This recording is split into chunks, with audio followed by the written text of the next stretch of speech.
Depuis plusieurs semaines, le projet était sur la table. Cet après-midi, les chefs d'État du Mali, du Burkina Faso et du Niger l'ont officialisé et ratifié. Il s'agit d'un accord de défense entre ces trois pays du Sahel, dirigés par des régimes putschistes. Le ministre des Affaires étrangères du Mali, Abdoulaye Diop, est venu l'annoncer cet après-midi en conférence de presse à Bamako.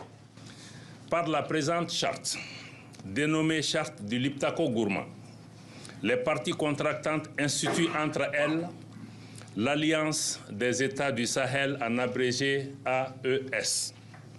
Une alliance pour une défense commune en réponse directe avec les menaces d'intervention de la CEDEAO au Niger après le coup d'État du 26 juillet. Sur le papier, l'accord devrait aussi concerner la lutte contre le terrorisme, mais les modalités de son fonctionnement restent encore floues. L'objectif visé par la charte est d'établir une architecture de défense collective et d'assistance mutuelle aux parties contractantes.